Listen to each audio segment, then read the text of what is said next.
Wreck, 2007. Directed by Jaume Balagueró and Paco Plaza, Wreck is widely considered one of the most terrifying found footage films ever made. Shot in Barcelona, the story follows a late-night TV reporter and her cameraman who are covering a routine shift at a fire station. But when they respond to a distress call at a nearby apartment, they end up locked inside a building plagued by a horrifying infection. This film was shot entirely with a handheld camera, creating an intense claustrophobic atmosphere. There's no musical score, which adds to the realism. The infected are fast, aggressive, and terrifying, but what really sets Wreck apart is its unexpected twist. The virus has supernatural origins tied to demonic possession and Vatican experiments. Made on a $2 million budget, Wreck grossed over $32 million worldwide and won numerous horror awards. It spawned 3 sequels and inspired the American remake Quarantine in 2008. Critics praised it for its raw terror and reinvention of both the zombie and possession subgenres. It's a must-watch for horror fans who like their scares up close and panic-inducing. The Blair Witch Project, 1999. In 1999, 3 student filmmakers disappeared in the woods near Burkittsville, Maryland. At least, that's what audiences were led to believe. The Blair Witch Project, directed by Daniel Myrick and Eduardo Sanchez, was one of the earliest and most influential found-footage horror films, using fake missing person flyers and a website to blur the line between fiction and reality. Shot on a $60,000 budget, and later boosted to $750,000 for post-production and marketing, it earned a staggering $248 million worldwide. The film follows Heather, Mike, and Josh as they document their journey into the Black Hills to investigate the legend of the Blair Witch. Their footage, discovered a year later, forms the entirety of the film. With its shaky camera work, improvised dialogue, and growing sense of dread, the Blair Witch Project pioneered a style that would inspire an entire subgenre. It's often credited with launching the modern found footage craze and proving that horror doesn't need gore, it just needs psychological realism and a believable setting. Paranormal Activity, 2007. Directed by Oren Peli, Paranormal Activity brought found footage into the mainstream. Made for just $15,000, the film follows a young couple, Katie and Micah, who set up a camera in their home to document strange events that seem to escalate each night. Rather than relying on loud jump scares, the film uses still shots and subtle movements, like a door creaking or bed sheets shifting, to unsettle viewers. The pacing is slow but deliberate, creating a sense of unease that builds towards a shocking climax. It's the kind of film that made people scared to sleep with the lights off. Released theatrically after positive film festival buzz and a viral marketing campaign, Paranormal Activity went on to gross over $193 million, spawning a massive franchise. Its minimalist style and domestic setting resonated with audiences, proving that real horror can happen in your own bedroom. Lake Mungo, 2008. This Australian mockumentary-style horror film, directed by Joel Anderson, didn't receive a wide release, but has gained a cult following for its deeply emotional and subtly terrifying story. Shot as a faux documentary, the film explores the mysterious drowning of a teenage girl named Alice Palmer, and the strange events her family experiences afterward. The realism is striking. Interviews with family members and grainy video footage give it a true crime feel. The horror builds slowly, layering grief, secrets, and supernatural chills until the devastating final reveal. There are no loud scares here, just a quiet, creeping sense of dread. Lake Mungo was made for under $1 million, and although it didn't make a massive box office impact, it became a cult classic through word of mouth and horror forums. Critics and fans often place it among the most underrated horror films ever made. It's not just a ghost story, it's a meditation on loss, memory, and the things left unsaid. Cloverfield, 2008. Produced by J.J. Abrams and directed by Matt Reeves, Cloverfield merged found footage with blockbuster-scale monster horror. The film follows a group of friends in New York City who are caught in the middle of a giant creature attack, documenting the chaos with a handheld camcorder during what was supposed to be a going-away party. Shot with a $25 million budget, it brought in over $172 million worldwide, proving that found footage could deliver large-scale destruction without losing its intimacy. The film's unsteady camera, limited perspective, and frantic pacing capture the fear and confusion of being trapped during a disaster. Cloverfield stood out for showing the monster attack through the eyes of everyday people rather than the military or government. It influenced other hybrid found footage films like Chronicle and Project Almanac. The franchise later expanded with sequels that explored the broader universe, but the original remains the most visceral and unpredictable.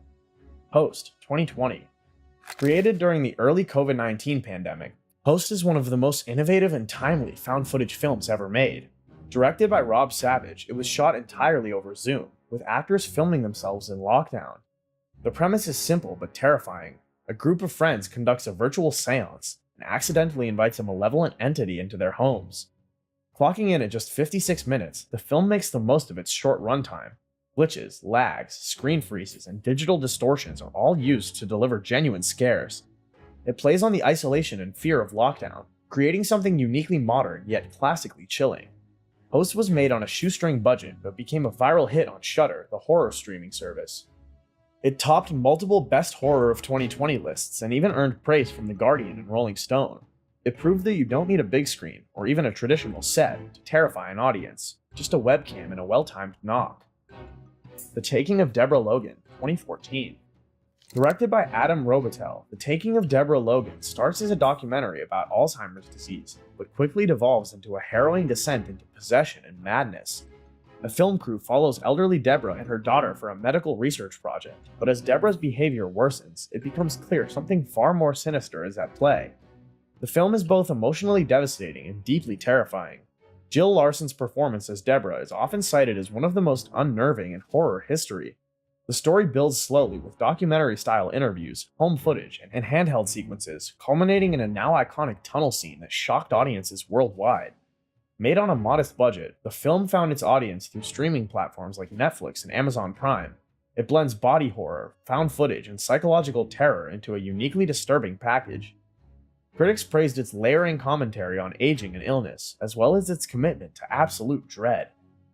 As Above, So Below, 2014. Directed by John Eric Dowdle, As Above, So Below is an archaeological horror adventure shot in the catacombs beneath Paris. It follows a team of explorers searching for the legendary Philosopher's Stone, but instead, they find a literal portal to hell. The film is shot entirely in first person, as if recovered from their head-mounted cameras. This blend of Indiana Jones meets The Descent delivers non-stop claustrophobia, psychological torment, and jump scares. As the crew delves deeper, they confront their past traumas, illusions, and supernatural threats in a maze that punishes the mind as much as the body. With a budget of $5 million, the film grossed $41 million globally. Many of the scenes were shot in the real Paris catacombs, adding to the film's gritty, authentic feel. Though critically mixed at release, it has since gained a cult following for its unique concept and nerve-wracking atmosphere. Grave Encounters, 2011. Directed by the Vicious Brothers, Grave Encounters is a satirical yet genuinely creepy take on paranormal investigation shows. It shows the crew of a fictional TV series as they lock themselves inside an abandoned asylum to film an episode. What begins as staged theatrics quickly becomes real when the spirits inside turn hostile. The film uses the familiar tropes of ghost hunting, night vision, static cameras, spirit boxes, but pushes them into terrifying territory. Time loops, endless corridors, and deranged apparitions turn the building into a psychological trap. Shot for just $120,000, the film went viral thanks to YouTube and word of mouth, grossing $5.4 million and leading to a 2012 sequel. Critics noted its mix of mockery and sincere scares, and it remains a favorite for fans of low-budget horror that punches above its weight. The asylum setting and aggressive pacing still make it a standout in the genre. House LLC, 2015. Written and directed by Stephen Cognetti, House LLC documents the aftermath of a haunted house attraction that went horribly wrong. Years after a tragedy killed 15 people on opening night, a documentary crew investigates what really happened inside the Abaddon Hotel. Told through interviews, found footage, and recovered tapes, the film builds an eerie mystery around what seemed like a simple Halloween scare attraction. The tension is slow and unnerving, with subtle background scares that reward close attention, mannequins that move on their own, doors that open by themselves, and that basement, pure nightmare fuel. The film was independently produced with an estimated budget of $1 million, but gained critical acclaim after premiering at festivals and landing on Shudder. It led to 2 sequels, creating a cult favorite horror trilogy. House LLC is proof that when it comes to found footage, less is more, especially when the scares sneak up on you instead of jumping out. Noroi, The House, 2005. Directed by Koji Shiraishi, Noroi, The Curse is one of the most chilling and complex entries in found footage horror. This Japanese film presents itself as a documentary made by paranormal journalist named Kobayashi, who investigates a series of strange events, including psychic children, dead pigeons, and cursed rituals. As his investigation deepens, he uncovers a terrifying conspiracy tied to an ancient demon named Kagutaba. What makes Noroi so effective is its slow burn. It unfolds over multiple locations, media formats, and interviews, giving it a layered, authentic feel. It doesn't rely on jump scares. Instead, it creates a steadily building atmosphere of dread that creeps under your skin. The film had a limited release outside Japan and flew under the radar for years, but it's now widely praised in horror circles for its narrative complexity and relentless tone. It's often cited as one of the best found footage films ever made, especially by fans of Asian horror looking for something deeper than just ghosts and ghouls. The Poughkeepsie Tapes, 2007. The Poughkeepsie Tapes, directed by John Eric Dowdle, is one of the most disturbing found footage films ever made, and for years it was almost impossible to find. The film is presented as a faux true crime documentary investigating a serial killer who recorded all of his crimes on VHS tapes. The tapes show terrifying glimpses of stalking, kidnapping, and psychological torment. The killer, known as Edward Carver, toys with law enforcement and manipulates his victims into submission, turning them into puppets of his twisted performance. The realism and brutality of the footage caused controversy and made the film feel too real for many viewers. Though completed in 2007, its release was shelved for almost a decade due to its extreme content and distributor issues. It finally saw a wide release via Shout Factory in 2017, gaining a cult following. Love it or hate it, Poughkeepsie Tapes is unforgettable, and not for the faint of heart. The Visit, 2015. Directed by M. Night Shyamalan, The Visit marked the director's return to form after a series of critical flops. The film follows two siblings who go to spend a week with their estranged grandparents, documenting their trip as part of a family video project. At first, their behavior seems quirky, then it turns sinister. The film balances horror and dark comedy, with disturbing scenes including the grandparents crawling on all fours, scratching walls, and hiding dark secrets in the shed. The children's found footage perspective adds tension and a sense of vulnerability throughout. Made on a modest $5 million budget, The Visit was a massive hit, grossing over $98 million worldwide. It was praised for its simplicity, suspense, and Shyamalan's signature twist ending. Unlike many found footage films that focus on supernatural horror, The Visit taps into real human fear, the kind you find when something's off about the people you love. Unfriended, 2014. Directed by Levon Gabriadze, Unfriended takes the concept of digital horror to new heights by unfolding entirely on a computer screen. The film follows a group of high school friends in a group video call that gets hijacked by a mysterious user, seemingly the spirit of a classmate who died by suicide after being cyberbullied. The action plays out in real time through webcams, instant messages, and social media. As secrets are exposed, the friends turn on each other and are killed off one by one in increasingly horrifying ways. It's a modern twist on supernatural revenge with a digital age setting that feels uncomfortably real. Shot for $1 million, Unfriended earned nearly $64 million at the box office and sparked debate over whether a computer screen could sustain audience attention. The answer? Yes, when done right. The film led to a sequel, Unfriended: Dark Web, which explored similar territory with a more grounded techno-thriller approach. The Medium, 2021. This Thai-South Korean co-production, directed by Banjong Kinsantanankun, blends found footage with regional folklore to deliver one of the most intense possession films in recent memory. Shot documentary style, it follows a film crew documenting a shaman in rural Thailand, only to witness a horrifying spiritual takeover involving her voice. The story begins with a seemingly benign look at local traditions, but spirals into chaos as rituals fail, family curses emerge, and ancient spirits lash out violently. The slow descent into madness is captured with handheld cameras, surveillance footage, and unflinching long takes. Produced by Na Hong Jin, the mind behind The Wailing, The Medium was praised for its disturbing atmosphere and cultural authenticity. It runs longer than most found footage films, over 130 minutes, but earns every second with some of the most frightening scenes in Southeast Asian horror.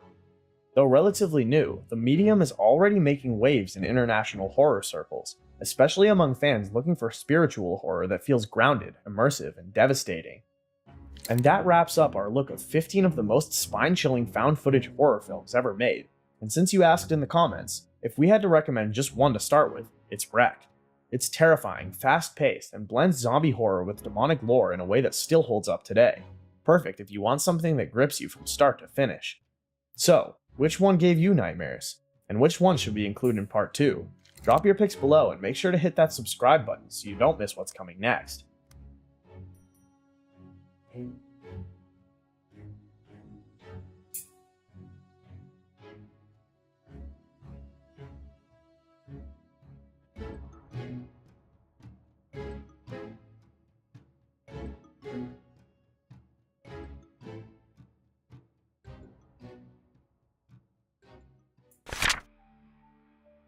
Directed by John Eric Dowdle, Quarantine is the American remake of the Spanish film Wreck, released just 1 year later.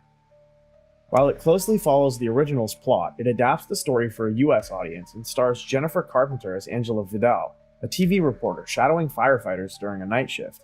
Things take a turn when they respond to a call at a Los Angeles apartment building and quickly become trapped inside as a deadly infection spreads.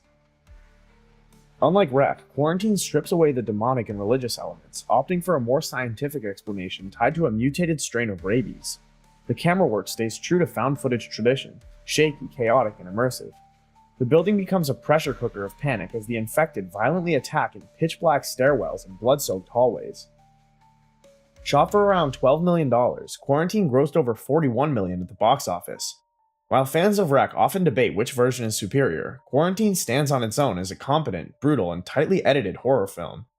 It may not innovate the genre, but it nails the formula and delivers a tense, claustrophobic ride from start to finish.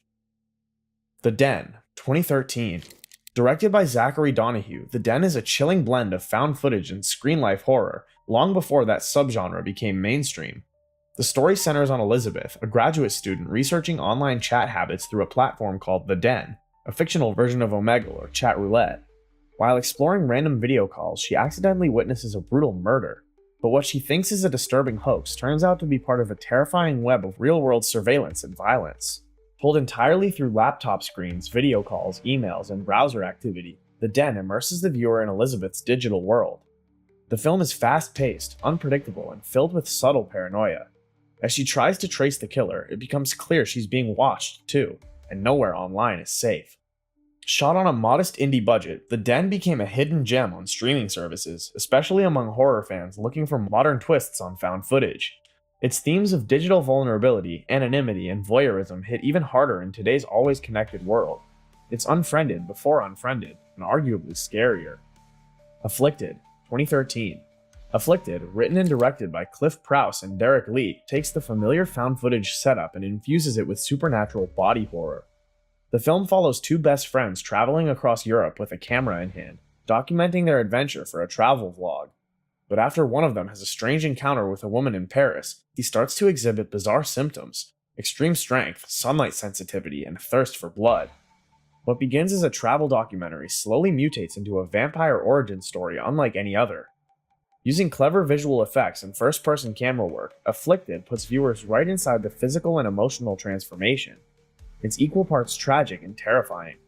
The film was made on a reported $318,000 budget, yet the execution is so clean and cinematic that it feels far more expensive. It premiered at the Toronto International Film Festival and won several awards on the festival circuit. For fans of found footage who want something more than haunted houses or possessions, Afflicted offers a thrilling and emotionally grounded alternative. The Tunnel, 2011. An Australian mockumentary-style horror film, The Tunnel is directed by Carlo Ledesma and explores a dark mystery beneath the streets of Sydney. It follows a news crew investigating why the government abandoned a plan to use old railway tunnels for water recycling, and why homeless people keep disappearing in the area. The crew enters the tunnel system with cameras, lights, and bravado, but quickly find themselves trapped in a literal and psychological labyrinth. Something is stalking them, and the footage they leave behind tells a story of mounting fear, claustrophobia, and eventually catastrophe. What makes The Tunnel stand out is its production model. The filmmakers used a crowd-funded campaign where supporters could buy individual frames of the film. It was released for free online and also saw limited theatrical and DVD releases. Despite its shoestring budget, the film gained a loyal following for its gritty realism and sharp editing. The Tunnel is a must-watch for anyone who believes low-budget horror can still deliver big scares, especially when it's dark, underground, and filmed like it really happened. Home Movie, 2008. Directed by Christopher Dedham, Home Movie is a deeply unsettling look at the disintegration of a seemingly perfect family living in rural upstate New York. Told entirely through home video footage, the film follows Pastor David Poe and his psychologist wife as they document life with their 10-year-old twins, who slowly begin to exhibit increasingly disturbing behavior.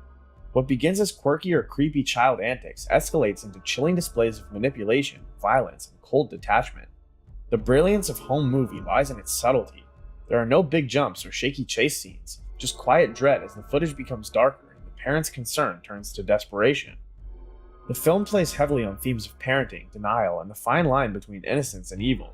It's a slow burn that rewards patient viewers with one of the most disturbing portrayals of domestic horror in found footage cinema. While it flew under the radar compared to bigger titles, Home Movie earned praise in niche horror circles for its realism and atmosphere. It's The Omen meets Paranormal Activity, filtered through the lens of everyday family recordings. Butterfly Kisses, 2018. Directed by Eric Christopher Myers, Butterfly Kisses takes a meta approach to found footage by layering stories within stories. The film begins when a struggling filmmaker discovers a box of old DV tapes documenting an urban legend called Peeping Tom, a supernatural figure that appears if you stare down a specific tunnel for an hour without blinking. Once you see him, he gets closer every time you blink, until he's right in front of you. As the new filmmaker investigates the authenticity of the tapes, he becomes obsessed, blurring the line between skepticism and madness. The film combines documentary-style interviews, archival footage, and traditional handheld horror to tell a story about urban legends, obsession, and the ethics of storytelling. Butterfly Kisses didn't make waves at the box office, but it's a favorite among horror purists for its inventiveness and self-awareness. It's not just a scare machine, it's a commentary on found footage itself, what happens when filmmakers chase truth in a world built on fear. Behind the Mask, The Rise of Leslie Vernon, 2006. Directed by Scott Glosserman, Behind the Mask flips the script on found footage by turning it into a mockumentary of a slasher villain in training. The film shows a grad student crew documenting Leslie Vernon, a man who claims to be the next great serial killer in a world where Freddy, Jason, and Michael Myers are treated as real historical figures. What starts off as hilarious and self-aware quickly takes a sharp turn into genuine horror as Leslie shifts from interview subject to slasher in full form. The film moves from documentary-style handheld to full cinematic horror once the crew realizes they're no longer just observers, they're part of the body count. Though technically not 100% found footage throughout, the hybrid format, smart writing, and brilliant genre deconstruction make Behind the Mask a must-watch for horror fans. It's Scream meets The Office with a third act that earns its scares the hard way. The Blackwell Ghost, 2017. Unlike many found footage films that embrace the supernatural overtly, The Blackwell Ghost takes a more ambiguous and is this real approach. Directed by Turner Clay, the film presents itself as an actual ghost investigation by a filmmaker who wants to debunk paranormal videos. He visits a supposedly haunted house where a woman named Ruth Blackwell allegedly murdered children decades ago, and strange things begin to unfold. The genius of The Blackwell Ghost is how natural it feels. The acting is so subdued, the pacing so believable that many viewers question whether it was genuinely a documentary. There are no jump scares every few minutes, just subtle, eerie moments that slowly increase in intensity. A faucet turning on by itself, a door creaking open, a shadow moving where it shouldn't be. Released directly to streaming, the film quietly built a massive fanbase and launched multiple sequels. While it lacks the polish of studio-backed horror, its realism makes it one of the most unsettling ghost stories you'll find. The Sacrament, 2013. Directed by Ty West and produced by Eli Roth, The Sacrament is a found-footage film loosely inspired by the Jonestown Massacre. A Vice-style documentary crew travels to a remote religious commune called Eden Parish, where residents seem peaceful, healthy, and content. But beneath the surface, something is very wrong, and the deeper the crew investigates, the more horrifying the truth becomes. The film is structured like a real documentary, complete with interview segments, drone shots, and steady handheld footage. As the cult's charismatic leader, known only as Father, begins to reveal his true nature, the tone shifts from curiosity to absolute terror. What follows is a slow-building descent into mass manipulation, paranoia, and violence. The Sacrament stands out because it doesn't rely on ghosts or demons. It deals in real horror, human psychology, groupthink, and blind faith. With a strong cast, including A.J. Bowen and Gene Jones, it delivers grounded performances and haunting realism. It's one of the few found-footage films that truly unnerves without a single supernatural element. Creep, 2014. Directed by Patrick Bryce and starring Mark Duplass, Creep is a minimalist, deeply unsettling take on found footage that trades ghosts and monsters for something far scarier, an unpredictable human. The film begins with a simple Craigslist ad. A man named Joseph hires a videographer to document his life in a remote cabin, claiming he's dying of a brain tumor and wants to leave something behind for his unborn child. At first, Joseph seems eccentric and harmless, until his behavior begins to shift.